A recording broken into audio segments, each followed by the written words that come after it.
was so busy doing this, I didn't get to fully write something, but it is so easy to just come up with adjective after adjective after adjective of how much I admire about you.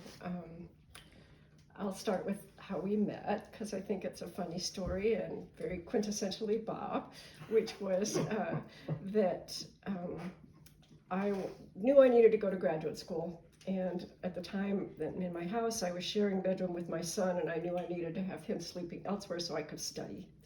So I had a friend who did medical architecture, asked him if he could draw plans, and he said, well, let me bring my buddy who does residential, because he'll know the codes. And so Bob came along, and as Bob was talking, I noticed I was kind of slap myself, listen to what he's saying, because I kept thinking, damn, he's a neat guy. And at the time, I was 32, and my friend Mitchell was 47, and I could tell Bob was older, but I kept kind of, maybe he's 49, you know?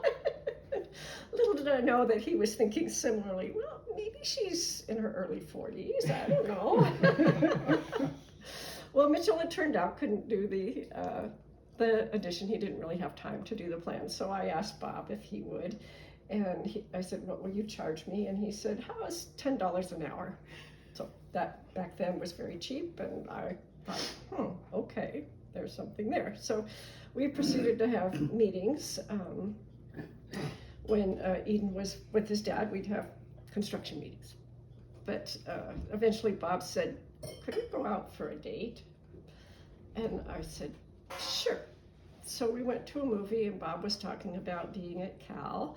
And I said, oh, really? What years were you at Cal? And I just was floored, because it was the same years my parents were at Cal. And so then I said, when were you born? And he said, 1934, which was a year before my parents were born. I thought, oh dear. Well, but he's a nice guy, you know, this can be a casual relationship, no problem. Then he asked if he could meet Eden. And I said, oh, sure. And Eden loved him, just glommed onto him.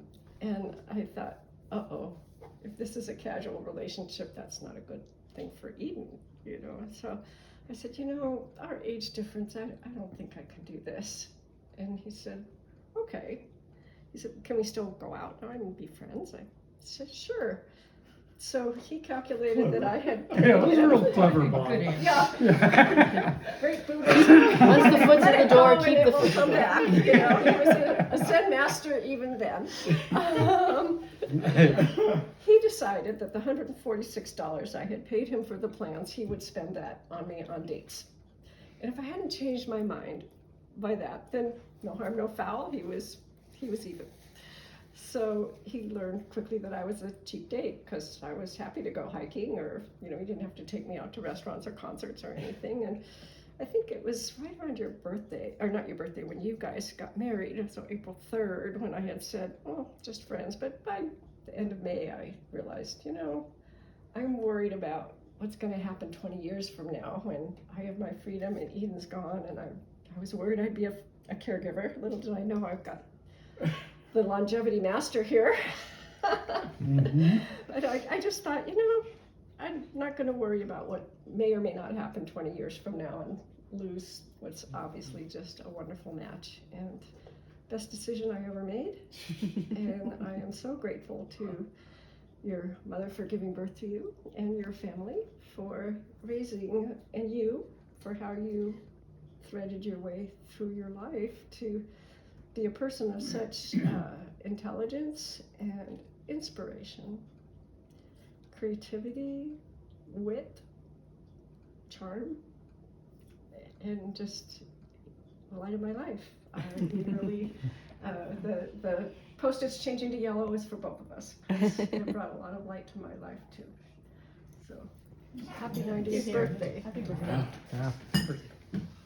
I gotta quit sipping. What? I gotta quit sipping. Doesn't take much. Thank you. Okay, Trade places with me.